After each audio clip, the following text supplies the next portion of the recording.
Olá, sejam muito bem-vindos ao nosso espaço onde a gente discute os temas mais relevantes, mais importantes da política externa e da geopolítica. E hoje nós vamos tratar de um tema que sempre teve um peso simbólico e prático muito grande para a diplomacia nacional: o Mercosul. O Mercosul. Pois é, eu tenho certeza que tem muito tempo que você não ouve falar do Mercosul. Mas você já parou para pensar como o Mercosul surgiu? Em que contexto histórico? Qual era a concepção original do Mercosul? Pois é, se dizia na época que ele emergia como um farol de esperança para os países do sul da América do Sul, lá no final da década de 80, início da década de 90. E surgiu justamente com esse objetivo de fomentar a integração política e econômica na América do Sul. A ideia era criar um pilar de prosperidade econômica, de cooperação política. Mas o tempo passou, décadas se foram, e o que nós vimos hoje se assemelha mais a um edifício velho, desgastado, corroído por dilemas intrínsecos que ameaçam a própria vitalidade e a relevância do bloco no cenário internacional. Então, para entender o Mercosul de hoje, vamos retroceder um pouco no tempo. Vamos lá para o final da década de 80, início da década de 90. Vocês vão lembrar, pelo menos os mais antigos como eu, que a América do Sul vivia momentos turbulentos. Países como o Brasil e a Argentina, principalmente, estavam consolidando os seus processos de redemocratização após longos períodos de regime militar. Então havia uma forte motivação política para a integração, que era a busca da estabilidade regional, a construção de medidas de confiança e a superação de histórico de rivalidade.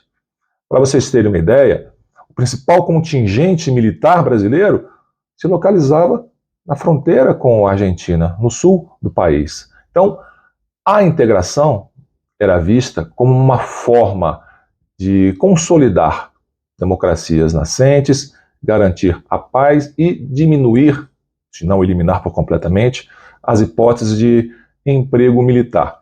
Esse é o contexto que o Mercosul surge. Evidentemente que, além da motivação política, havia motivação econômica, clara, mas que era subsidiária. Ou seja, abrir mercados, fomentar comércio entre os países do bloco, ganhar escalas para, então, com maior escala, poder negociar com certas vantagens com o resto do mundo. Então, é justamente nesse contexto que, em 26 de março de 91, Brasil, Argentina, Paraguai e Uruguai assinam o Tratado de Assunção, que deu vida ao Mercosul. E qual o objetivo inicial do Mercosul? Estabelecer uma zona de livre comércio entre os membros. E aí, então, em seguida, avançar para uma união aduaneira. E que diferença que faz isso na prática? O que é que significa isso em termos práticos? Bom, para quem estudou teoria da integração, já viu que existem alguns processos, não são necessariamente etapas ou fases, mas processos diferenciados entre si. Então, por essa teoria, nós teríamos um processo mais básico, que seria justamente a zona de livre comércio. Nessa ZLC, os países eliminam as tarifas e barreiras comerciais entre si, mas mantêm as suas próprias políticas comerciais e econômicas com os países de fora do bloco. Pensem, por exemplo, no antigo NAFTA, que hoje é o Tratado de Livre Comércio entre Estados Unidos, Canadá e México. Esse é um bom exemplo. Nós teríamos, posteriormente, em uma etapa ou um processo mais avançado, uma união aduaneira, que corresponde ao Mercosul hoje, embora imperfeito. Aí se delimita a fronteira externa do bloco, ou seja, além de se eliminarem as tarifas para a circulação interna de bens e serviços, os membros adotam uma tarifa externa comum, TEC. Guardem essa siglazinha aí, tarifa externa comum. Como eu falei, ela delimita a fronteira externa do bloco. Ou seja, todos os países do bloco cobrariam a mesma tarifa dos produtos que vêm de fora. Isso, em tese, fortaleceria o bloco como um todo, permitindo negociar como se fosse uma só instituição, um só organismo. O problema é que, para ser realmente efetiva, essa TEC demandaria uma coordenação muito estreita de políticas, as mais diversas: trabalhista, tributária, fiscal, alfandegária, até mesmo previdenciária. Os problemas começam aí. Além disso, guardem o seguinte pensamento. Vamos resgatar essa ideia daqui a pouco. Ainda não existe, de fato, uma plena e livre circulação de mercadorias no Mercosul. Em processos mais avançados, na sequência, nós teríamos aí o mercado comum, que seria o objetivo do Mercosul. Não esqueçam que Mercosul significa mercado comum do Sul ou mercado comum do Cone Sul. Teríamos uma união econômica e monetária, cujo grande exemplo hoje é a União Europeia, e teremos na sequência uma união política, da qual já tivemos alguns exemplos na história e trataremos disso em outras oportunidades. Enfim, retornando aqui ao Mercosul. A transição de uma zona de livre comércio para a União Aduaneira foi formalizada em 1994 com um protocolo de Ouro Preto que deu personalidade jurídica internacional ao Mercosul. Aliás, guardem isso. Os concurseiros de plantão adoram porque sempre cai em concursos que tratam de comércio internacional ou política externa. Então, esse protocolo de Ouro Preto, de 94, ele estabeleceu também a estrutura institucional básica do Mercosul. Estabeleceu órgãos como o Conselho do Mercado Comum, o Grupo Mercado Comum. A ideia era bastante grandiosa, era criar um mercado robusto, coeso, que agisse com uma voz unificada no comércio global. Mas a realidade, meus amigos, ela se impõe e ela tem sido um pouco mais, digamos, desafiadora. Em sua configuração atual, o Mercosul é evidente que padece de uma perda de dinamismo, algo que, na minha modesta avaliação, demanda uma reavaliação estratégica profunda, urgente. Vamos olhar para os dados, para não dizer que isso é coisa minha, é implicância minha.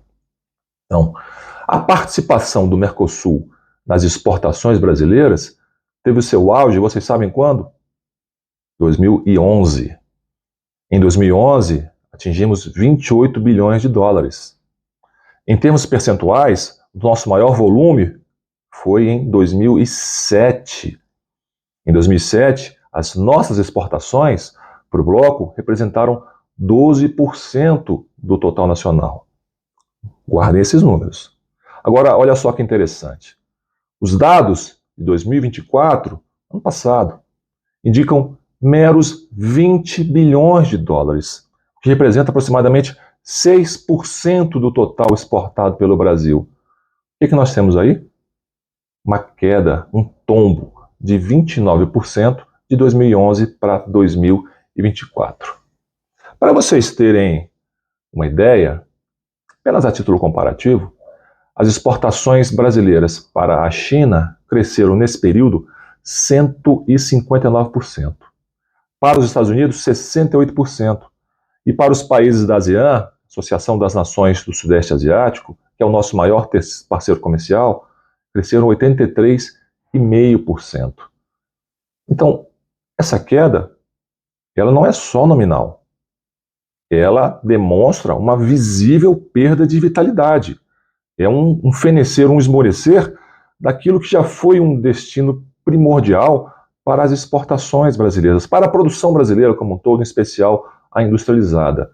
Mas, para vocês não pensarem que isso é um mero acaso, uma coincidência, vamos olhar do lado das importações. E aí, o que a gente verifica? A história se repete. E a trajetória é de uma estagnação relativa. Em 2011, mesmo período, nós importamos 25 bilhões de dólares do Mercosul. Em 2024, esse número caiu para 19 bilhões. Uma queda de quase 24%. Percentualmente, em 2007, as importações representavam 12% do total nacional. E em 2024, apenas 7,4%. E o que é que isso demonstra claramente? Que a interdependência econômica interregional que já foi razoável tem se fragilizado progressivamente. E aí, professor, qual é o problema? Bom, são vários, mas eu acredito que a raiz dessa atrofia ela resida em problemas estruturais internos que se tornaram crônicos. O grande vilão aqui me parece ser a união aduaneira imperfeita, o modelo de união aduaneira que é imperfeito. A TEC, Tarifa Externo Comum, que deveria ser um mecanismo coeso de defesa comercial, ela é sistematicamente perfurada por um extenso rol de exceções que são concedidas aos países membros. Claro que essa TEC perde a sua credibilidade, perde a sua eficácia. Ela acaba fomentando, vocês devem ler aí nos jornais, a chamada guerra dos portos. Ela desvirtua completamente o propósito de se ter uma união aduaneira, que deveria promover o comércio interno e a competitividade externa. Então, além da TEC perfurada, nós temos ainda a persistência de inúmeras barreiras não tarifárias. Pense em todo tipo de entrave burocrático, regulatório, fitossanitário, logístico, problemas de frete, de transporte. São todos verdadeiras muralhas invisíveis que impedem uma verdadeira integração econômica que seja mais fluida, mais coesa. Então, nós temos de um lado a rigidez do modelo. Do outro lado, nós temos lentidão na tomada de decisões, dificuldade de harmonizar políticas, eu já falei para vocês alguns exemplos de políticas. Tudo isso inviabiliza a agilidade necessária para o bloco se posicionar de forma competitiva no comércio global. Bom, e aí, o que fazer? O que nós podemos fazer? Está claro que nós temos um cenário de erosão. A solução, eu creio, não passa pela insistência teimosa em modelo que, na minha visão, parece demonstrar a sua exaustão. Pelo contrário, a necessidade é a reversão estratégica do estado de união aduaneira para um estágio de zona de livre comércio. Mas, professor, peraí, isso não seria um retrocesso? Muito pelo contrário. Seria um passo bastante pragmático em direção à revitalização do Mercosul. Então, pensa aqui comigo. Ao se flexibilizar a obrigatoriedade de uma TEC rígida, os membros do Mercosul ganhariam a liberdade, a agilidade para negociar acordos comerciais bilaterais mais ambiciosos e desimpedidos com outros países ou blocos externos, sem a necessidade de consenso, que hoje é obrigatório no Mercosul. Existe consenso. O Brasil sozinho não pode negociar uma área de livre comércio com nenhum outro país. A Argentina também não pode, o Uruguai não pode, o Paraguai não pode. É necessário consenso, a unanimidade para se negociar qualquer área de livre comércio. Então, essa flexibilidade, ela permitiria que cada membro tem características econômicas evidentemente bastante distintas, marcadamente diferentes, perseguisse as suas próprias vantagens comparativas e expandisse a sua rede de comércio global de acordo com as suas prioridades, né? Você não pode querer equiparar o Brasil, que representa quase 50% do PIB da América do Sul, com as necessidades do Uruguai, que representa 1,5% do PIB da América do Sul. Um país tem 220 milhões de habitantes, o outro tem 6 milhões de habitantes. São prioridades diferentes, necessidades diferentes. Então, isso tudo que eu estou falando aqui, ele se alinha com as análises críticas mais modernas sobre o Mercosul, que clamam por uma desideologização, palavra difícil, né, da política comercial e por um pragmatismo maior. O foco, meus amigos, precisa sair do protecionismo e da coordenação estatal excessiva, que acaba servindo mais a agendas domésticas, a prioridades de política interna, do que é um projeto de integração genuíno. E deveria se migrar para uma agenda de liberalização, para uma agenda de facilitação do comércio. Então, se nós compararmos com blocos regionais mais exitosos, uma Aliança do Pacífico, inclui Chile, Colômbia, México e Peru, ou a própria ASEAN, a diferença é gritante.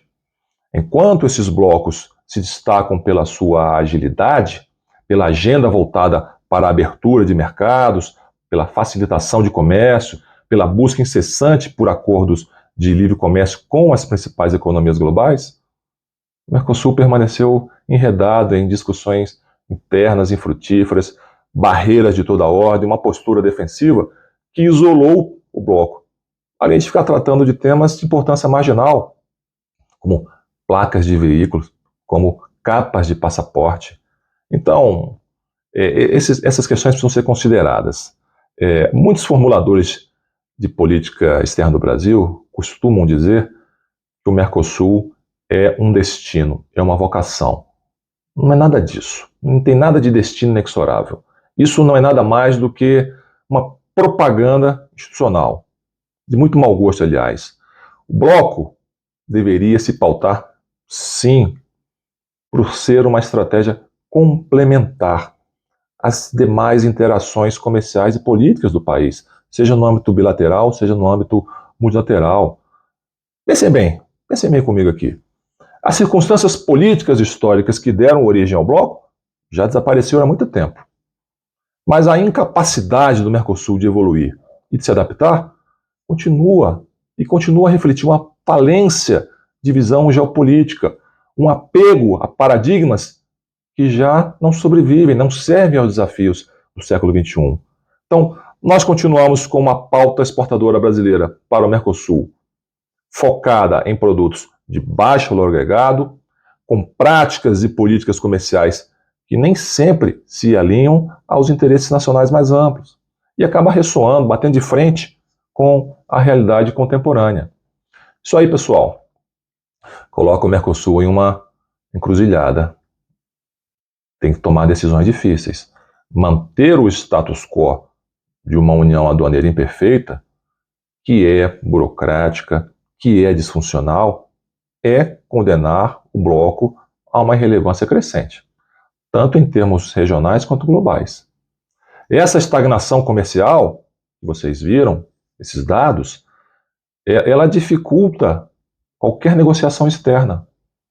Ela é consequência de uma falta de coesão interna. Tudo isso é sintoma de um modelo que está muito próximo ao seu esgotamento. Por isso, nesse contexto, eu acredito que a única via para conferir uma nova dinâmica e talvez resgatar alguma pertinência para o Mercosul seria a coragem política de desmantelar a rigidez atual, abraçar um modelo mais flexível de zona de livre comércio. Sem essa reavaliação estratégica, que é profunda, que é urgente, o que restará do Mercosul será apenas a sombra de uma promessa não cumprida. Um espectro de relevância parando sobre o que um dia foi um ambicioso projeto de integração. Um cadáver insepulto assombrando a nossa diplomacia comercial. Enfim, é isso, meus amigos. A história não será gentil com a inércia. Então eu espero que essa análise tenha provocado aí, eu possa servir como o início de uma boa reflexão. Entender esses dilemas é fundamental para pensar o futuro da integração da nossa nação no mundo. Aproveitem e leiam o meu artigo de hoje na Gazeta do Povo, que é intitulado justamente O Crepúsculo de um Bloco. E até a próxima!